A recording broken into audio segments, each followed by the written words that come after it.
बदनापूर अंबड विधानसभा मतदारसंघातील भाविक भक्तांनी अखंड हरिनाम सप्ताहाचा लाभ घ्यावा। आमदार श्री नारायण कुचे यांनी आयोजित केलेल्या श्री राम मंदिर निर्माण आनंदोत्सव निमित्त अखंड हरिनाम सप्ताह, ज्ञानेश्वरी पारायण सोहळा व श्री ह.भ.प. रामरावजी महाराज ढोक यांची भव्य रामकथा सोहळ्यास आज केंद्रीय रेल्वे राज्यमंत्री श्री रावसाहेब पाटील दानवे यांच्या हस्ते ग्रंथपूजन होऊन रामकथेस प्रारंभ झाला। अखंड हरिनाम सप्ताह व श्री रामकथेस मार्गशीर्ष शुद्ध 14 दिनांक 25/12/2023 रोजी वार सोमवार पासून प्रारंभ झाला।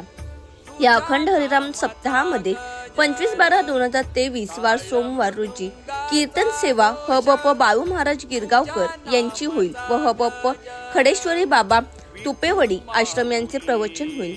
26/12/2023 रोजी वार मंगळवार कीर्तन सेवा ह.भ.प. ज्ञानेश्वर महाराज पाटील यांची होईल व ह.भ.प. प्रभाकर महाराज शास्त्री यांचे प्रवचन होईल। 27/12/2023 रोजी वार बुधवार कीर्तन सेवा ह.भ.प. कान्होबा महाराज देहुरकर यांची होईल व ह.भ.प. आत्मानंद महाराज शास्त्री यांचे प्रवचन होईल। 28/12/2023 गुरुवार रोजीची कीर्तन सेवा ह.भ.प. सोपान महाराज शास्त्री यांची होईल व परमपूज्य बाभुळगावकर शास्त्री यांचे प्रवचन होईल। 29/12/2023 शुक्रवार रोजीची कीर्तन सेवा ह.भ.प. संजय महाराज पाचपोर यांची होईल व ह.भ.प. परमानंद गिरी महाराज यांचे प्रवचन होईल।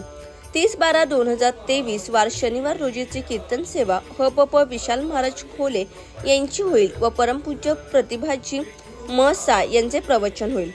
31/12/2023 वार रविवार रोजीचे कीर्तन सेवा ह.भ.प. पुरुषोत्तम महाराज पाटील यांचे होईल व ह.भ.प. रामेश्वर नंदगिरी सरस्वती महाराज यांचे प्रवचन होईल।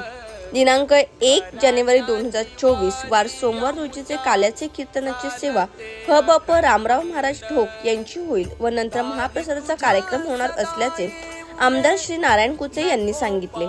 बदनापूर अंबड विधानसभा मतदारसंघातील गायनाचार्य, मृदुंगाचार्य, टाळकरी, वारकरी तथा भाविक भक्तांनी अंबड हरिनाम सप्ताहामध्ये मोठा सहभागी होऊन महाराष्ट्रातील ख्यातनाम नामांकित कीर्तनकाराच्या कीर्तनाचा व ह.भ.प. रामरावजी महाराज ढोक यांच्या रामकथा श्रवणाचा लाभ घ्यावा असे आवाहन आमदार श्री नारायण कुचे यांनी केले आहे। या संपूर्ण बातमीचा आढावा घेतलाय आमचे रिपोर्टर भगीरथ कचरे पाटील यांनी। ब्युरो रिपोर्ट, लोकहित वृत्तवाहिनी।